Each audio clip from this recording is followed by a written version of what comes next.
Le trésor des loyaux samouraïs, ou les 47 Ronin, d'après les anciens textes du Japon, par G. Soulier de Moran.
Chapitre 1. Sous la neige, la verdeur éternelle des sapins de la montagne humilie de sa vigueur la déchéance des arbres dépouillés par l'hiver. Ainsi, les qualités les plus fortes de l'homme apparaissent resplendissantes parmi les ruines que laisse l'adversité. Les admirables vertus du clan d'Enya seraient passées inaperçues sans les malheurs dont le destin frappa notre daimyo. Mais, de même qu'au premier souffle de l'automne, nul ne sait encore si la frondaison du chêne n'égalera pas pour toujours les sombres aiguilles du pin, de même, quand notre Seigneur fut mort et notre clan dispersé, nul n'aurait su dire quels seraient parmi nous les héros et quels seraient les lâches. Pour moi, Terasaka Kichiemon, j'avais à peine 15 ans.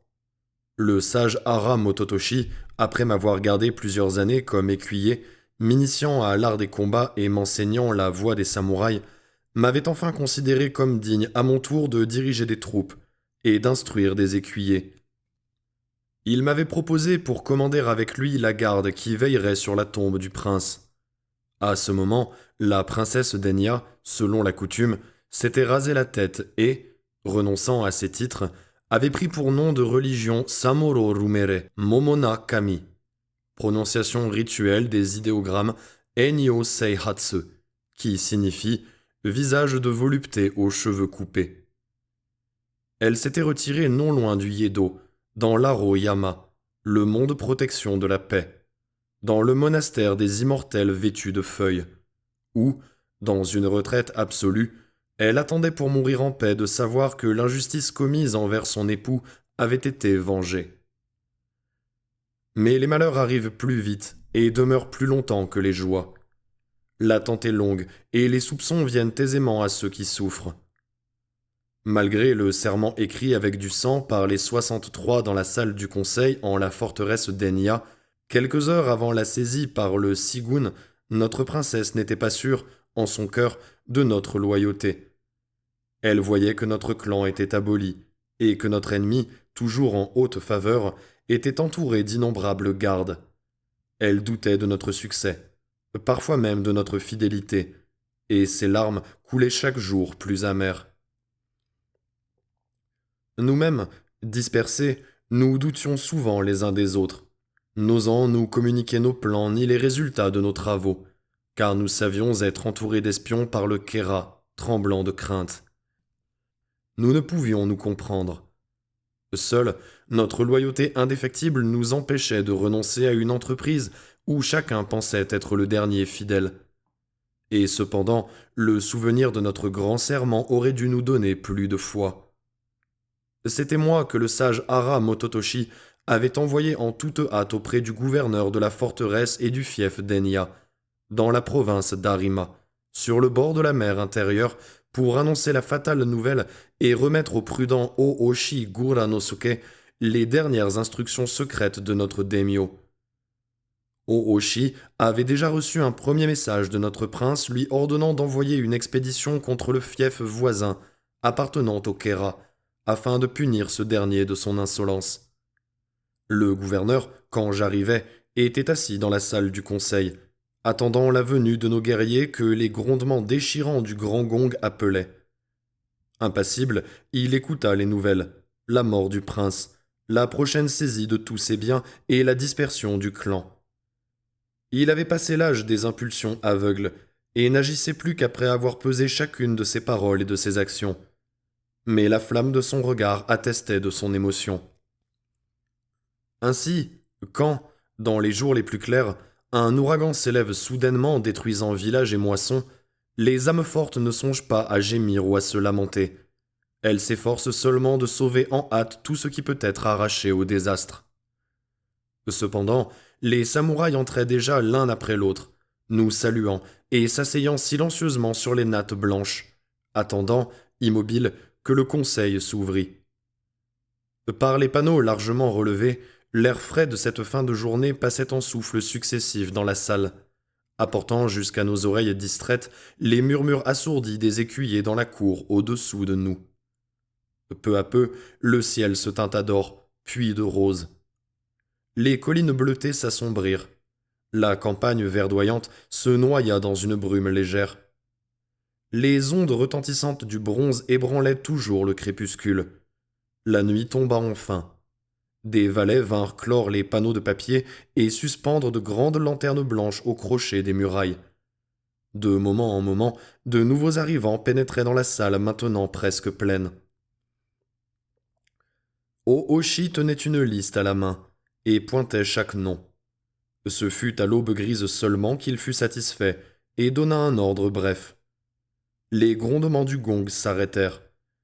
On entendit le roulement sourd des pesantes portes de la forteresse. Les valets vinrent éteindre les lanternes et ouvrir les panneaux, laissant entrer, pure boisson, l'air glacé du matin. À la lumière rosie de l'aurore, les figures énergiques des 200 guerriers apparurent, attentives, tournées vers nous. Dans le silence palpita le froissement doux de la lettre du prince qu'Ooshi tirait de sa manche. Il parla enfin, racontant en termes sobres la querelle de notre Seigneur, sa fureur, son premier ordre de préparer une expédition. Un murmure de satisfaction interrompit un moment l'orateur.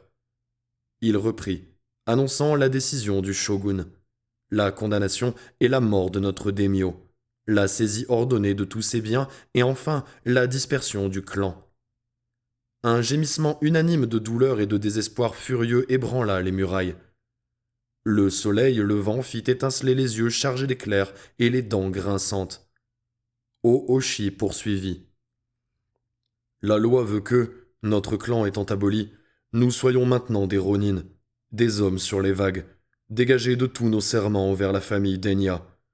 Nous voici donc libres de vivre comme il nous plaira, et même de nous choisir un autre seigneur. Il fut interrompu par de grands cris. Un samouraï ne sert qu'un seul maître. Nous avons juré de suivre notre seigneur dans la vie et dans la mort. Notre devoir est de mourir avec lui. Ooshi leva la main. Le tumulte s'apaisa. Il dit « Notre premier devoir est de venger notre seigneur et d'exterminer le Kera et toute sa famille. » Le tumulte reprit, plus intense. À ce moment, le vieil Oribe Kanamaru, que ses cheveux gris avaient placé au premier rang, se pencha vers nous et demanda « Notre prince n'a-t-il laissé aucune instruction ?» Ooshi alors leva la lettre et la montra. Le silence s'établit aussitôt. Les plus rapprochés purent lire sur la feuille blanche, à côté de la signature d'Asano, un idéogramme, un seul, tracé en larges coups de pinceau énergiques. Il signifiait « Tu sais ». Le mot voltigea de lèvre en lèvre. Le samouraï aux cheveux gris parla de nouveau. « Ooshi-san, notre prince vous ordonne de nous guider. Que décidez-vous » Le gouverneur se dressa d'un bond et cria « Venger notre seigneur, voilà notre devoir. Ce que je propose, le voici.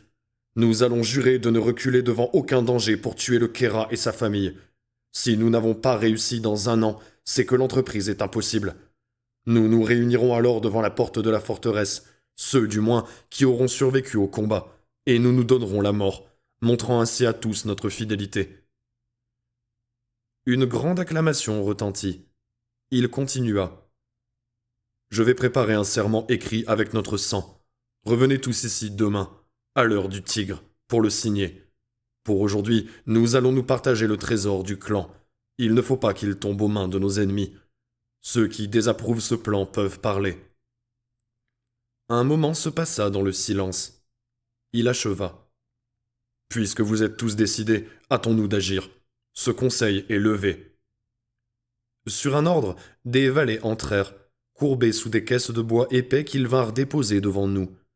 Ooshi, aidé de son fils Yoshikene, qui avait 1 an à peine de plus que moi, ouvrit les caisses. Elles contenaient des lingots d'argent du poids de 10 onces. Chacun des assistants reçut 20 barres de métal et mentionna sur la liste des guerriers, devant son nom, la somme qui lui était remise.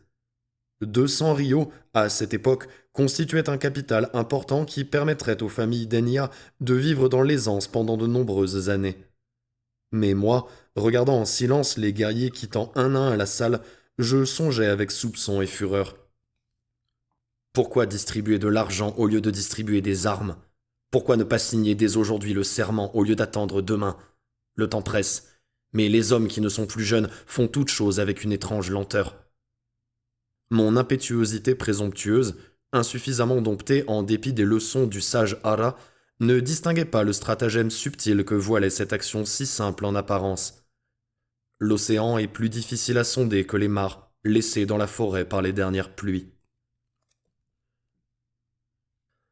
Chapitre 2. Le lendemain, quand les guetteurs dans la tour de veille sonnèrent l'heure du tigre, frappant à coups répétés sur le tambour géant, je pénétrai dans la salle du conseil. Elle était plus qu'à demi vide. Sur les nattes blanches, 63 samouraïs seulement étaient assis devant Ooshi, impassibles. Je me rappelai soudain le proverbe « Les armes ne sont pas nécessaires à tous. L'or n'est jamais inutile. » C'est avec la pierre de touche que les orfèvres essayent les métaux précieux. C'est avec l'or que l'on essaye les cœurs. Cependant, des grondements de fureur éclatèrent parmi les fidèles. « Les lâches, les traîtres, ils désertent à l'heure du danger. Ils abandonnent leur seigneur et leurs frères. » Notre chef alors leva la main pour réclamer le silence et dit « Les épreuves que nous allons subir sont telles qu'une âme ordinaire ne saurait les supporter sans défaillir. En reconnaissant eux-mêmes leurs faiblesses, ils m'ont évité le plus difficile des choix. Cela est bien. Pour vanner le blé, il suffit de le laisser tomber au souffle de la brise. Le bon grain s'entasse d'un côté, la balle et les fétus de l'autre. Il en est ainsi des hommes au souffle de l'adversité. Les braves demeurent inébranlables, les lâches disparaissent. Ne parlons plus d'eux. J'ai préparé notre serment. Il est écrit de mon sang. Nos compagnons se levèrent d'un bond, et chacun d'eux, tour à tour, se faisant une légère coupure à l'aide de son poignard acéré, signa de son sang l'engagement de se donner la mort si, dans un an, il n'avait pas exterminé le Kéra et sa famille. Ooshi, alors, roula le tragique document et le glissa dans sa manche. Puis il s'inclina gravement, disant « Il importe que notre engagement demeure secret, afin que nos ennemis, avertis, ne redoublent pas de vigilance. Recueillez enfin tous les renseignements utiles sur les habitudes du Kéra, la disposition de son yashiki, les sentiments de ses serviteurs ou de ses gardes, et tenez-moi constamment informé. Une attaque mal préparée, ne l'oubliez pas, laisserait la vie à nos ennemis et causerait notre perte sans profit et sans gloire. La cause de la justice demeurerait alors invengée. » Il parlait encore quand la porte de la salle s'ouvrit. Un guerrier entra. Nous portâmes tous aussitôt la main sur la poignée de nos sabres, examinant le nouveau venu. La visière de son casque, ornée d'un crabe noir aux pinces menaçantes, était abaissée sur son visage. Un aume de maille protégeait son cou. Son armure en lame d'acier, retenue par des cordes de soie, était couverte de poussière et de boue. Ses pas retentirent, métalliques dans le silence. Devant le gouverneur, il s'inclina profondément, les mains sur les genoux. Puis, il releva sa visière. « Ara Mototoshi !» s'écria Ooshi. « Vous avez quitté la ville. Que se passe-t-il » Sans parler, l'autre déroulait une soierie et découvrait une boîte de laque d'or étroite et longue qu'il présenta, disant « Ceci est le poignard avec lequel notre Seigneur s'est donné la mort et qui s'est échappé de sa main crispée par l'agonie. C'est avec lui que nous donnerons le coup de la mort à notre ennemi. Vous, notre chef, daignez le conserver jusqu'à l'heure choisie. » Le gouverneur, qui s'était prosterné, se releva et reçut le précieux dépôt sur ses deux mains. Ara continua. « La princesse s'est déjà retirée dans un monastère. Notre seul devoir est désormais notre vengeance. Qu'avez-vous décidé ? Je précède de quelques heures seulement les envoyés du shogun, chargés de saisir les biens d'Enya. Résisterons-nous ? Les troupes du shogun sont innombrables. Nous devons nous garder pour tuer le Kéra. Et ainsi livrer notre forteresse sans combat ? Un brave ne rend pas une position intenable. Il l'évacue avant l'arrivée de l'ennemi. Hâtons-nous de partir en emportant les derniers biens de notre maître. » Nous nous hâtâmes en effet. 2 heures à peine s'étaient écoulées quand la caravane de nos écuyers, tout chargés, et de nos porteurs pliant sous le fait, sortit de la forteresse et franchit le pont-levis. Le dernier de tous, Ooshi, en kimono de toile, les manches relevées, pressait ses porteurs balançant 2 par 2, au milieu de leurs palanches, de grands coffres ouverts où des vêtements étaient empilés en désordre. Il s'attachait surtout à un coffret de bois épais dont l'aspect et le poids décelaient le contenu. Visiblement, un petit nombre de lingots d'argent. Et nous nous disions tous que son trésor était encore moins grand que celui de chacun d'entre nous. Nul ne savait ce que nous apprîmes longtemps plus tard. Dans chacun des coffres mal fermés se trouvaient cachés de nombreux lingots d'or, dont la valeur atteignait une somme considérable. Une insouciance habile protège souvent mieux qu'une garde attentive. Courbés sous nos charges, nous montâmes le sentier qui va de la mer vers l'intérieur, par-delà les collines. Les premiers arrivés au sommet s'arrêtèrent, se retournant pour jeter un dernier regard sur la plaine d'Enya. Le cri qu'ils poussèrent nous fit tourner la tête. D'épais tourbillons noirs percés de flammes rouges voilaient notre forteresse. Ooshi ne laissait que descendre à nos ennemis. Une troupe de cavaliers était arrêtée sur l'esplanade devant l'entrée du château, derrière 2 guerriers aux armures brillantes d'or et d'argent. Les envoyés du shogun n'avaient plus rien à saisir. Le clan d'Enya n'était plus. Chapitre 3. Nous ignorions tous alors les véritables causes du désastre qui nous frappait. les origines de la querelle où notre Seigneur s'était engagé, les circonstances du drame dans le yashiki du Kera, les détails même de la mort d'Asano Naganori. Longtemps après, interrogeant ceux qui avaient vu, j'appris point par point ce qui s'était passé. En ce temps-là, le Mikado et la cour impériale résidaient à Kyoto, la cité capitale, maintenant de leur autorité sacrée la paix et l'ordre dans les îles, mais abandonnant le poids et l'exercice du gouvernement au shogun, dont le palais s'élevait dans la ville de Yedo, que l'on appelait aussi Tokyo, la capitale de l'Est. La coutume en ce temps était que tous les daimyos possesseurs d'un fief vinssent faire d'année en année de longs séjours à la cour du shogun, afin d'y recevoir les instructions nécessaires à la bonne administration du pays. En réalité, pour se concilier la puissance du représentant de l'empereur dans leur constante querelle de seigneur à seigneur. Aussi, chacun d'eux se bâtissait-il à Tokyo des palais somptueux, faisant rivaliser la cour du shogun avec celle du Mikado, comme la lune toutefois rivalise avec le soleil. Or, le deuxième jour de la troisième lune de la première année Kohei, le shogun fut informé de la visite prochaine d'un envoyé impérial, le maréchal Hachi Kari, qui revenait d'une inspection dans les îles. Il convenait de le recevoir avec des honneurs spéciaux. Des daimyos choisis parmi les plus puissants furent désignés pour recevoir le maréchal et l'escorter pendant son séjour à Tokyo. Ainsi furent choisis notre seigneur Asano Takumi no Kami Naganori et le prince de Ori Kamei Noto no Kami, l'un pour sa grâce et sa bonne mine, l'autre pour la pénétration de son esprit. Le premier devait séduire le cœur de l'envoyé, le second pénétrer ses pensées secrètes. Asano Naganori était en effet dans toute la fleur épanouie de sa jeunesse radieuse. La splendeur élégante de sa mise provoquait l'admiration constante d'une cour où, cependant, chacun s'efforçait d'éclipser ses rivaux. Fin lettré, amoureux de toutes les beautés, on l'avait vu demeurer plusieurs heures agenouillé, ravi, devant une branche de pêcher fleurissant sous les dernières neiges du printemps. Certains de ses poèmes avaient été chantés devant le Mikado. Sa beauté, enfin, n'avait d'égal que sa droiture, sa franchise et son enthousiasme généreux pour toutes les vertus. Kamei, prince de Ori, bien que toujours orné avec recherche, attachait moins d'importance au corps qu'à l'esprit. Ses regards, dont il s'efforçait en vain de voiler la pénétration, semblaient fouiller les cœurs. Il écoutait avec une attention telle qu'il lui arrivait souvent de percevoir les pensées que son interlocuteur se retenait d'exprimer. Ainsi, sans effort, en peu d'instants, il connaissait les désirs et les craintes cachées des personnes qu'il rencontrait, et pouvait, à son gré, servir ou contrarier leurs desseins. L'ordre du shogun communiqué aux deux princes leur enjoignait de conférer avec le ministre des rites, pour déterminer les cérémonies et les fêtes données en l'honneur de l'envoyé sacré. Pour discuter surtout des moyens de connaître d'avance les rapports que le maréchal transmettrait à son divin maître, afin de les annihiler ou de les modifier au besoin par d'habiles manœuvres. Le ministre des rites, le Kera, se nommait Kono Moro Nao Kotsukenosuke Yoshi-ite. La laideur de son visage reflétait avec exactitude les difformités de son âme. Fils d'un trafiquant dont les navires bien armés pillaient les côtes de l'empire voisin récemment conquis par les Tsing, il avait acquis son grade et son influence non par sa valeur, mais par de continuels prêts d'argent faits à son maître.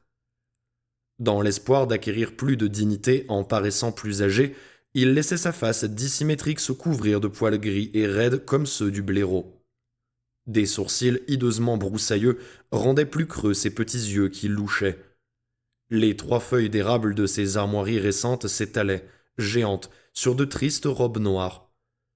On disait enfin, ô honte, qu'il n'avait jamais contemplé l'acier bleui de ses sabres, et qu'il ignorait de quelle main se saisit le court poignard avec lequel tout samouraï, dès l'enfance, apprend minutieusement les gestes du seppuku, le point exact de son corps où faire pénétrer l'arme, et le large mouvement qui ouvrira ses entrailles. Asano, recevant l'ordre du shogun, se trouva d'abord fort embarrassé. Son vieux et sage conseiller, Ooshi Guranosuke, venait précisément de le quitter en hâte pour armer et mettre en état la forteresse d'Enya, située au bord de la mer et menacée par une flotte d'étrangers aux cheveux rouges, signalée dans ces parages.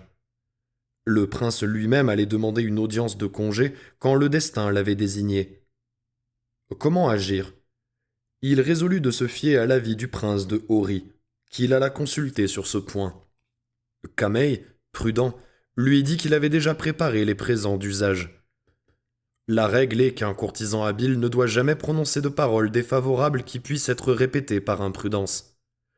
Il n'ajouta donc pas que, le Khéra étant avide et méprisant les arts, il importait que les cadeaux fussent considérables et composés principalement de métal massif. Il fut encore retenu par la nature généreuse et noble de son visiteur, qui se serait aussitôt indigné. Néanmoins, il essaya de traduire ses pensées à plusieurs reprises par certains regards détournés, certaines inflexions de voix prudentes. Il ne fut pas compris. Les présents dont Asano accompagna sa demande d'audience furent donc faits de soieries et de peintures rares. Ceux de Kamei consistaient en lingots d'or enveloppés d'une broderie vulgaire. Quand les deux princes se présentèrent ensemble au palais du ministre, somptueux dans leurs épaisses robes de cour si longues qu'il faut les fouler soi-même sous le pied, et qui traînent encore à 2 mètres derrière, les manières du Khéra ne laissèrent aucun doute sur les satisfactions différentes avec lesquelles les deux envois avaient été agréés. À l'un des visiteurs, il réserva toute son obséquiosité servile, à l'autre son insolence grossière. Les âmes viles connaissent uniquement ces deux attitudes. Le prince daigna, stupéfait d'un pareil accueil et ne sachant à quelle cause l'attribuer, retint son indignation, et suivit en silence son hôte et le prince de Hiro qui causaient gaiement. Ils s'assirent tous trois agenouillés sur les nattes fines, étalant noblement les plis raides de leurs larges vêtements. Le ministre, alors, en quelques mots, fixa les intentions du shogun à l'égard de l'envoyé impérial, et demanda aux visiteurs ce qu'ils pouvaient suggérer pour les fêtes et cérémonies de réception. Toutes les propositions de notre Seigneur étaient reçues avec un silence méprisant, celle de Kamei avec un sourire approbateur. On en vint enfin à répéter minutieusement les cérémonies qui devaient avoir lieu au palais au jour de la première réception. Un secrétaire du Khéra jouait le rôle de l'envoyé. Les deux princes, descendant vers la partie basse de l'immense salle, s'inclinaient prosternés, puis se relevaient selon les indications du ministre. Asano et Kamei, habitués dès l'enfance aux rites de la cour, accomplirent sans une faute leur rôle compliqué. Cependant, chaque geste, chaque mouvement d'Asano était l'objet d'une critique ou d'un sarcasme du Khéra, encouragé d'abord dans son insolence par le silence étonné du jeune prince. Mais, en pareil cas, la surprise fait vite place à la colère. Kamei lisait avec inquiétude, dans les regards de notre daimyo, la montée flamboyante de sa juste fureur. Or, il n'est jamais favorable d'être mêlé, fût-ce par une muette présence, aux discussions et aux querelles d'autrui. Le prince de Hori, sachant sa faveur assurée, interrompit les dernières cérémonies, et, se prosternant, demanda l'autorisation de quitter le palais pour mieux étudier, dit-il, certains points du rituel. Le ministre, souriant, le laissa partir. Mais, comme Asano Naganori se prosternait à son tour, il l'arrêta, disant d'un ton sarcastique. « Il serait contraire à mon devoir de vous laisser partir sans être assuré que vous êtes en état de remplir votre mission. Mon secrétaire va vous donner une leçon de rite. » L'insulte, venant après une série d'outrages à peine dissimulés, frappa le prince comme un coup de fouet. Il se redressa, dégaina son sabre et s'avança en criant. « En garde, indigne conseiller! Défends-toi si tu ne veux pas être tué comme une bête malfaisante !» Le Khéra, épouvanté, s'était levé d'un seul mouvement. Mais, loin de tirer son arme, il tourna le dos et s'enfuit en appelant à l'aide. Le prince le poursuivit, prêt à frapper. L'autre, aiguillonné par la terreur, allait franchir la porte de la salle quand Asano, qui l'avait presque rejoint, porta un coup de taille qui aurait fendu le crâne du ministre si la lame, chef-d'œuvre d'un armurier renommé, n'avait rencontré et tranché le chambranle de la porte. Le coup ne fit qu'une blessure peu profonde, étant encore amorti par un fleuron d'acier incrusté d'or que le Khéra portait en ornement, et que ses descendants montrent encore, à demi tranchés, parmi les trésors de leur famille. À ce moment, le secrétaire du ministre, volant au secours de son maître, marcha sur les robes traînantes de l'agresseur et le fit tomber. Le fuyard était hors d'atteinte. Asano se retourna, appuyé sur un coude, et, d'un revers de son arme, fit sauter la tête du secrétaire. Puis, le sabre à la main, il se dirigea vers la sortie. L'alarme avait été donnée, mais notre daimyo put rejoindre son escorte. Nul n'osa l'arrêter. L'histoire a conservé le nom du secrétaire qui, n'écoutant que son courage, s'efforça d'entraver la juste colère d'un brave, et sauva son maître au prix de sa vie. Il se nommait Kajikawa Gosobe. Sa famille reçut du Kera une pension, mais, dit-on, pendant une année seulement.